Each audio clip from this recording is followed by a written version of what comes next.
여러분, 하나님이 살아계심을 믿으십니까? 오늘 살아계신 주님이 이곳에 계시다고 믿으시나요? 오늘 하나님이 이종을 말씀의 도구로 사용하신다는 사실도 믿으십니까? 그렇다면 오늘 우리가 하나님 앞에 있는 거지요. 하나님 앞에서 예배드렸으면 좋겠습니다. 하나님이 여기 와 계신 거예요? 하나님 면전에서 예배를 드리는 거예요? 우리의 생각을, 우리의 마음을 하나님께 집중할 수 있겠지요? 예배 성공할 수 있기를 바랍니다. 하나님 만나는 것이 예배 성공인데 오늘 말씀을 통해서 하나님을 만나는 시간 되기를 예수님의 이름으로 축원합니다. 1964년 우리나라 정부는 월남전에 군대를 파병하기로 결정을 합니다. 그래서 우리 군대가 한 1차, 2차에 걸쳐서 한 5만 명 정도가 월남전에 파병이 되는데 막상 가서 보니까 우리나라하고 상황이 굉장히 달랐습니다. 울창한 숲, 밀림 때문에 작전을 구사할 수가 없었습니다. 빽빽하게 밀림이 이렇게 숲으로 이루었기 때문에 언제 어디서든지 적의 총탄이 날아올지 모르는 아주 그런 위험한 상황에서 작전을 구사하게 됩니다. 그때 미군에 의해서 하늘에서 하얀 선이 같은 액체가 비처럼 위에서 쏟아집니다. 그것이 뭔지를 몰랐는데 그게 제초제였습니다. 우리가 알고 있는 고엽제지요.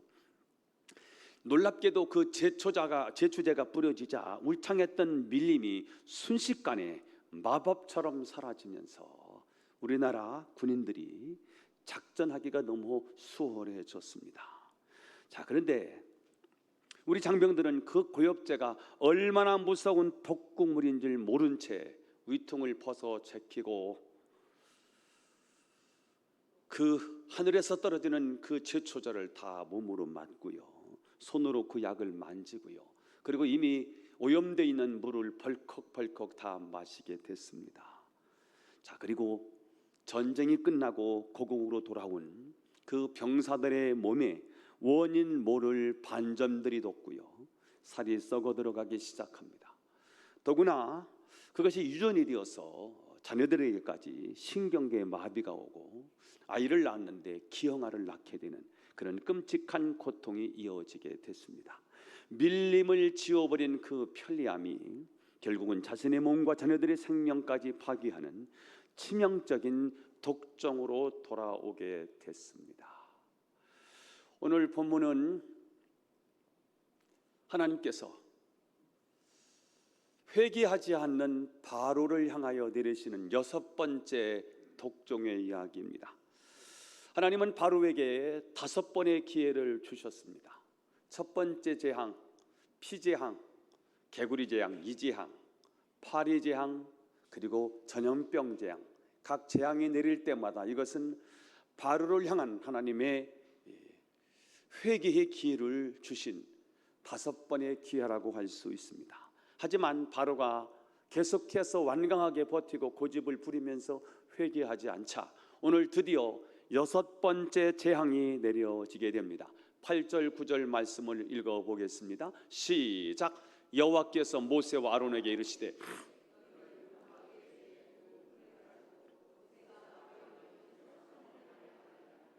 그 제가 애굽 온 땅에 티끌이 되어 악성 종기가 생기리라. 자, 여호와께서 모세와 아론에게 화덕의 제 2움큼을 가지고 하늘에 뿌리라는 거예요. 그러면 그 제가 애굽 온 땅에 티끌이 되어서 애굽 사람 그리고 짐승에게 붙어서 악성 종기가 생기게 될 거라는 것입니다. 자, 그런데 실제로 모세가 그 뿌리는 화덕의 재가 애굽인들에게는 실제로 죽이는 독이 되었습니다. 오늘 이 독종 재앙을 통해서 오늘 이 땅에 살고 있는 저와 여러분에게 주시는 하나님의 메시지 2가지를 한번 살펴보겠습니다. 첫 번째입니다. 우리가 자랑하는 화덕이 우리를 무너뜨리는 독종이 될 수 있습니다. 시작.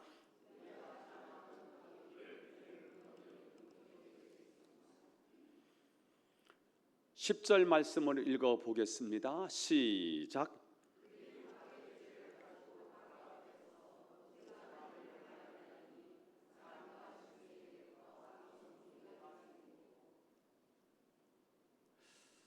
화덕의 재를 가지고 바로 앞에 서서 모세가 하늘을 날려요.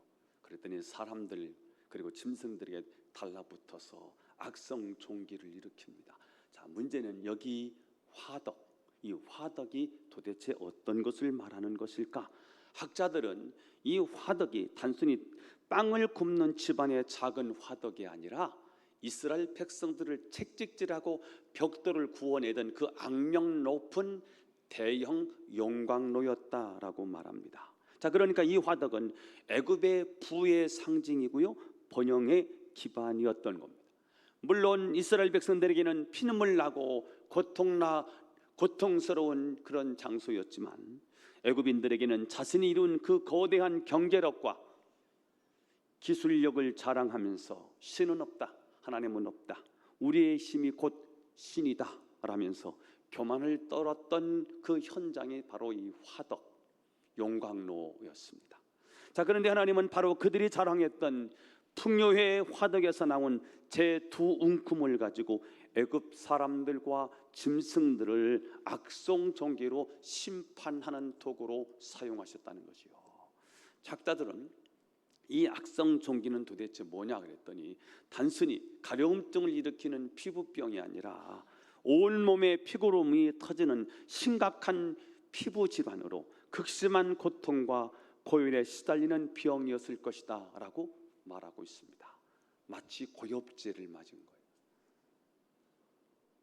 악성 종기를 일으킨 거지요. 그래서 교만한 애굽인들의 얼굴이 성할 곳이 하나도 없게 됐습니다. 더 참담한 것은 여기 애굽의 요술사들이 악성 종기로 모세 앞에 설 수가 없게 됐습니다.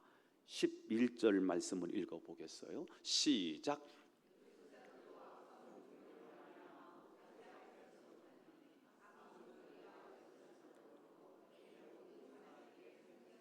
자, 과연 이 요술사들, 이 애굽의 요술사들은 어떤 사람이었을까? 당시 이 요술사들은 미래를 알려주는 그리고 병을 고쳐주는 무당들이었거든요. 현대 요술사들은 어떤 사람들일까요? 최고의 공부를 한 지식인들이겠지요. 최고의 의학을 담당하는 분들이겠지요. 최고의 엘리트, 당시 애굽은 전 세계를 이끌어가는 중심에 있는 나라인데요, 이 나라를 이끌어가는 브레인들이요, 이게 요술사들이었거든요. 자, 그런데 그들은 자신의 병을 남의 병은 고사하고요, 자신의 병, 자신의 몸에 난 종기 하나 치료하지 못하면서 모세 앞에 얼굴을 들을 수가 없었어요. 왜냐하면 지금 대결이었거든요. 능력 대결이었고요, 지혜 대결이었거든요. 그런데 이제는 이 앞에서, 지금까지는 말씀이 다 됐어요. 거짓과 속임수가 통했는데 이제 하나님 능력 앞에 더 이상 대결이 안 되는 거예요. 하나님이 살아계신 거예요. 하나님의 능력이 하나님인 거예요. 이걸 누가 보여줍니까? 모세와 아론이 보여주는 거지요. 겉으로는 화려한 커리어가 있어요. 부가 있고요, 명예를 가진 것 같지만 사실은 누구입니까? 그 요술쟁이들도요, 요술사들도요, 역시 죄성을 가진 연약한 인간일 뿐이더라는 거예요. 권력이 있으면 대단해 보이고요, 기대고 싶고요, 의지하고 싶은 게 있어요. 그러나 그 안에 내면에는요, 상처가 있고 아픔이 있고요, 남모를 마음에 고통이 있는 거거든요. 왜 그렇습니까? 이게 창세기 3장 타락한 죄성을 가진 인간이라는 거고요. 인간은 대단해 보이고 큰 소리를 쳐서요, 위대해 보이지만 사실은 창세기 3장 죽음 앞에 놓여있는, 저주 앞에 놓여있는 인간에 지나지 않는다는 거예요. 오늘 우리는 과학, 의학, 경제학이라고 하는 현대판 요술사들을 의지하고 살아가고 있습니다. 그러나 그 현대판 요술사들도 결정적인 인생의 고통 앞에서는 무기력해요. 할 수 있는 게 없는 거예요. 미국의 한 유명한 자산 관리사가 있었어요. 그는 젊은 나이에 수백억 원의 자산을 모았어요. 그래서 이쪽 저쪽에 불려다니는 유명한 경제학 강사가 됐습니다. 자, 그는 강연할 때마다 돈만 있으면 인생의 99%의 불행은 막을 수 있다고 호언장담했습니다. 그는 자신의 풍요를 우상처럼 믿었고요, 돈이면 만사가 다 된다고 굳게 믿고 살았던 사람입니다. 그러던 어느 날 청천벽력 같은 소식이 들려집니다. 겨우 6살 된 그의 외동딸이 희귀소암 진단을 받은 것입니다. 그는 세계 최고의 병원을 찾아다녔지만 현대의학으로도, 그리고 그가 가진 수백억 원의 돈으로도 딸의 병을 고칠 수가 없었습니다. 그는 딸의 중환자실 침대 곁에 꿇어앉아 대성통곡합니다.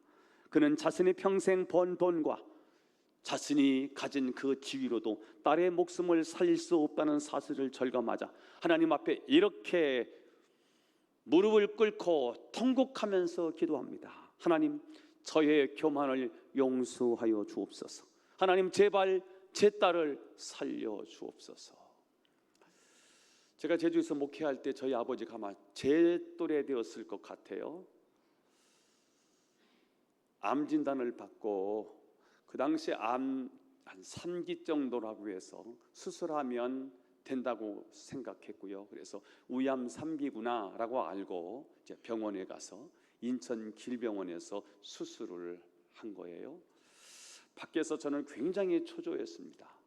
제 나이가 올해 63세인데 아마 우리 아버지가 요 때였던 것 같아요. 하나님, 너무 짧아요. 100세 시대에 너무 빨라요. 이대로 걷어가시면 안 돼요. 굉장히 초조하고요. 하나님 앞에 매달리는데 침이 말라요. 바싹바싹 마르고요. 물을 마셔도 소용이 없어요. 굉장히 초조하게요 기다리는 거예요. 제가 할 수 있는 일이 아무것도 없었어요.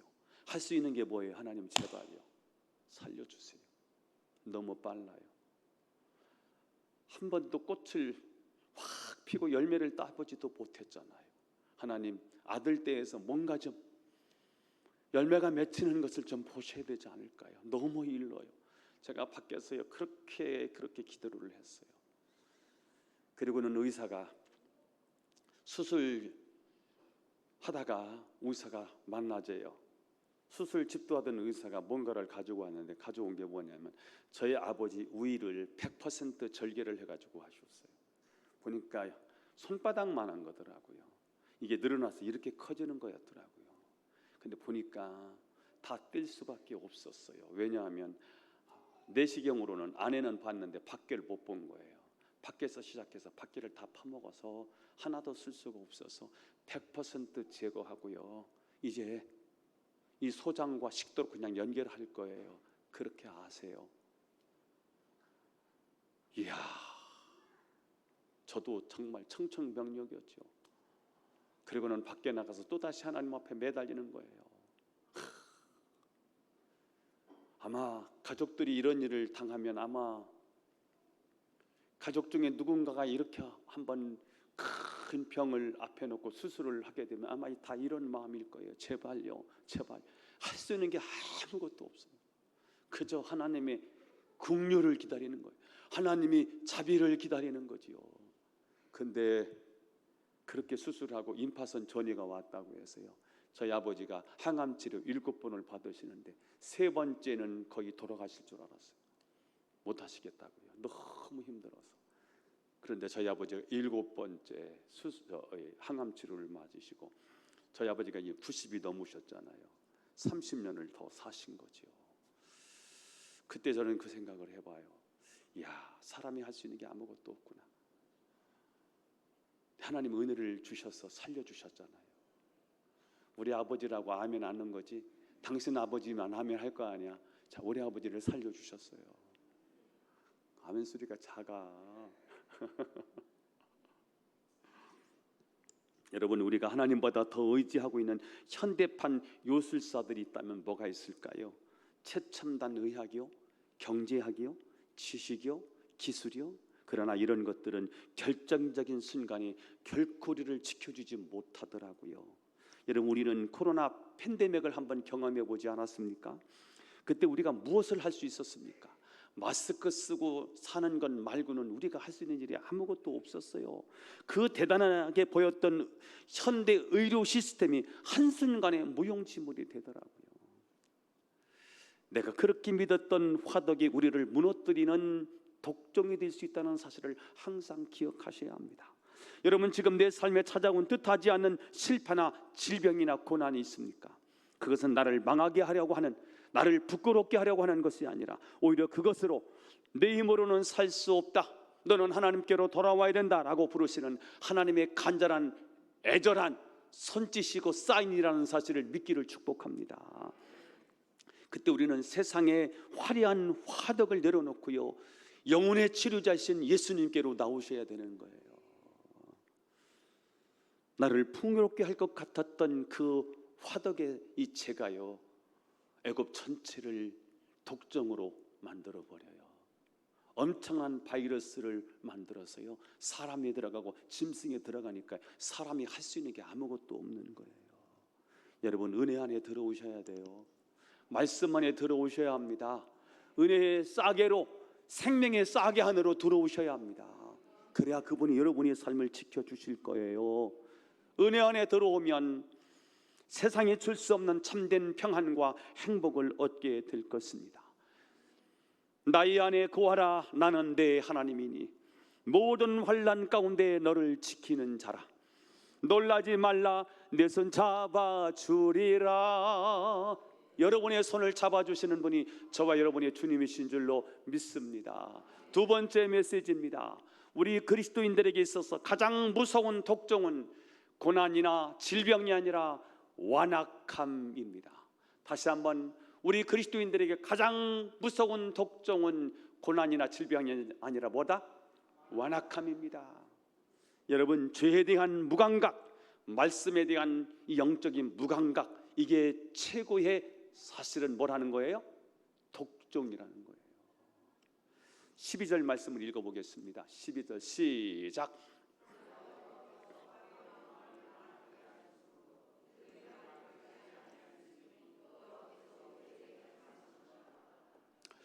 자, 여호와께서 바로의 마음을 완악하게 하셨다. 아니, 하나님이 사람의 마음을 악하게 하시는 분이신가? 신학적으로 굉장히 문제가 되는 말씀인데요, 이게 그런 말씀이 아니고, 하나님께서 바로의 마음을 완악하게 하셨다는 말은 그냥 멀쩡하고 착한 바로를 하나님이 억지로 악하게 만들었다는 뜻이 아니라, 바로가 수없이 경고를 받았음에도 불구하고 끝까지 고집을 피우자 하나님이 그 고집대로 살도록 내버려 두셨다라는 거예요. 하나님이 그래? 그럼 네 마음대로 하든지. 이게 방임이에요. 이게 포기예요. 이게 유기예요. 이게 최고의 심판이거든요. 부모는요, 자녀가 잘못됐을 때 훈육합니다. 회초리 들고요, 채찍을 주기도 하고요. 왜냐하면 그래야 이 자식이 바른 자식이 되고 이 자식이 장차 훌륭한 자녀가 될 수 있기 때문이지요. 그런데 자녀가 말을 잘 안 들어요. 자꾸 가출을 하기를 반복하고요, 부모를 거역하고 반항하고 대들어요. 이제 부모가 더 이상 어떻게 할 수가 없는 지경에 이르게 돼요. 그러면 부모가 더 이상 간섭할 수가 없어요. 부모가 포기해요. 내버려 두어요. 이게 뭐라는 거예요? 이게 유기라는 거예요. 하나님께서도 바로가 반복적으로 하나님의 경고를 거부하자 그가 원하는 대로 살도록 내버려 두셨어요. 이게 유기예요. 이게 방임이에요. 로마서 1장 28절은 이렇게 말씀하고 있어요. 상실한 마음대로 내버려 두사. 상실한 마음대로 내버려 두는 것, 이게 여러분 무서운 하나님의 심판입니다. 이때부터 이제 하나님이 내버려 두면 뭐가 없어요? 하나님의 인식의 기반이 사라져요. 하나님이 안 느껴져. 죄를 지었는데 죄가 하나도 아프지도 않아. 여러분, 가장 무서운 질병이 뭔지 아세요? 간암이요. 왜요? 아픔 없이 찾아왔어. 가보니까 암 말기래. 난 폐암도 굉장히 위험한 것 같아. 폐도 이 감각을 잘 느끼지 못하고 찾아오는 것 같아. 그냥 감기인 줄 알아. 감기약만 시컷 먹었는데 나중에 병원 가서 보니까 큰 병원 가보래. 가봤더니 이게 폐암 말기예요. 여러분, 몸이 가려워서요, 병원 갔더니 약을 주어요. 그걸 발랐더니 나아요. 그건 병도 아니야. 계속해서 고열에 시달렸어요. 병원에 갔더니요, 이거 먹으면 나을 거래요. 약을 먹었더니 나았어. 그건 병도 아니야. 근데 이제 어떤 때가 옵니까? 약으로도 안 되는, 약이 없어, 치료의 방법이 없어. 그건 이제 끝나는 거지 않습니까? 무서운 질병은요, 고통이 없이 찾아오는 거예요. 나병이, 문둥병이 왜 무서운 병인지 아십니까? 이게 고통이 없거든. 뜨거운 난로에다 손을 대면 지글지글 타는데도 고통이 없어. 그래서 손이 문드러지고 말아. 여러분, 우리에게 찾아오는 고통이 있잖아요. 이건 하나님께로 돌아오려는 사인이거든요. 근데 이것마저 없어요. 그게 저주입니다. 오늘 가장 큰 문제가 뭐냐면 무감각이에요. 온몸이 쏘고 들어가는데 종기가 났는데도 불구하고 통증이 느껴지지 않아요. 육체의 종기보다 더 무서운 독종은 뭐예요? 고난이 아니고 뭐라는 거예요? 무감각이라는 것입니다. 죄를 지어도 마음이 찔리지 않아요. 마음이 굳은 살이 박혀 있는 거예요. 하나도 느끼지 않아요. 말씀을 들어도 아무런 감흥이 없어요. 영적인 굳은 살에 박혀 있는 것, 이것이야말로 여러분 정말 가장 무서운 하나님의 심판이라는 사실을 아실 필요가 있습니다. 우리는 여기서 회개할 수 있는 것도 이게 하나님의 은혜라는 사실을 깨닫게 됩니다. 하나님은 은혜를 주시지 않으면 아무리 병이 걸리고 죽게 되었다 할지라도 절대로 회개하지 않아요. 돌이키는 게 없어요. 그렇게 살다가 그냥 지옥의 안방에 앉는 거예요. 하나님이 나를 회개시켜서 하나님의 자녀가 되게 하시는 것은, 이것은 하나님의 사랑이고 하나님의 은혜입니다. 그저 감사하고요, 감격하면서 살아야 할 이유가 바로 여기 있어요. 오늘 우리가 함께 불렀던 찬양, 은혜 아니면 살아갈 수가 없네. 은혜 아니면 정말 살아갈 수가 없어요. 호흡마저도 다 주의 것이거든요. 세상 평안과 위로 내게 없어도 예수, 오직 예수뿐이네. 이게 우리의 고백이어야 되는 거죠. 오늘날 현대인의 마음을 굳게 만드는 영적 종기는 무엇일까? 현대인은 자신이 삶의 주인이라는 확신을 가지고 살아갑니다. 내가 내 인생이 내가 주인이야. 내가 책임질 거야. 내가 알아서 해. 내 인생 간섭하지 마. 그래서 내 상식에서 벗어나면 안 돼요. 내 경험에서 벗어나면 안 돼요. 내 계획과 다른 하나님의 말씀에 들려지면 그때 우리는 본능적으로 마음의 문을 닫습니다. 아니거든요.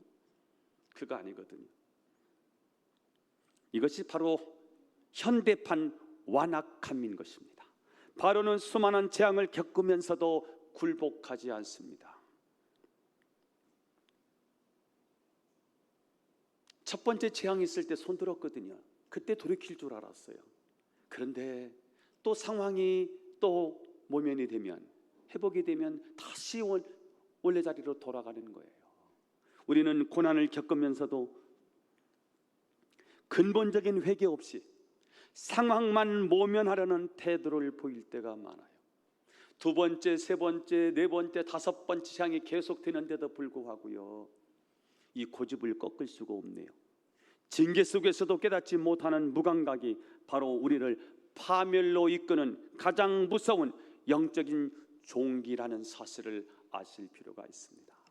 자, 오늘 하나님은 겉으로 드러난 독종보다 보이지 않는 완악함이 더 무섭다는 사실을 알려주고 있습니다.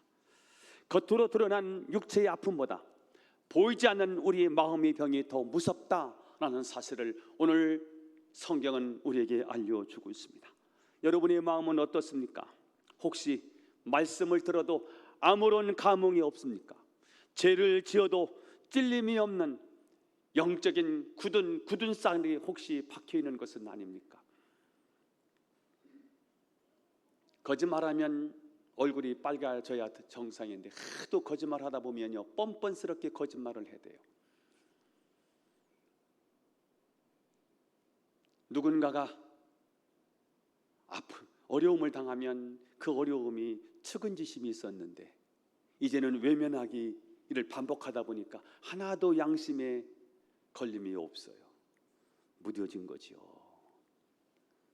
여러분, 그 굳은 쌀을 오늘 말씀의 네이저몸으로요 다 좀 벗겨내실 수 있기를 축복합니다. 말씀을 듣다가 내 영적으로 굳어있는 이 굳은 쌀이지요, 이걸 벗겨낼 수 있기를 축복합니다. 하나님이 나에게 주시는 작은 신호가 있을 거예요. 오늘은 화덕에서 나온 제 두 웅큼이거든요. 아주 작은 두 웅큼이요. 이것이 애굽에게는 큰 경고입니다. 그런데 이 경고에 민감하게 반응하셔야 합니다. 조그만 사소한 어떤 일이 나에게 영적으로 터치를 해서 내가 하나님에게서 멀리 떨어져 있었구나, 나 하나님을 외면하고 살았구나, 지금까지 하나님이 계속해서 나에게 기회를 주시고 기회를 주셨는데 이 기회를 내가 선용하지 못했구나, 하나님께로 돌아가라는 사인인데 하나님께로 돌아가지 못했구나, 이런 영적 사인으로 느껴지고요. 그래서 하나님께로 돌아갈 수 있는 기회가 될 수 있기를 축복합니다. 그래야 살 수가 있어요. 바로를 하나님이 건져내고 싶었던 것 같아요. 바로만 살려내면 애굽을 통째로 얻을 수 있는 기회니까 하나님이 바로에게 기회를 주시고 기회를 주셔서 지금 당시 애굽은 지금 미국과 같은 거거든요. 미국 복음화는 전 세계 복음화와 같은 거예요.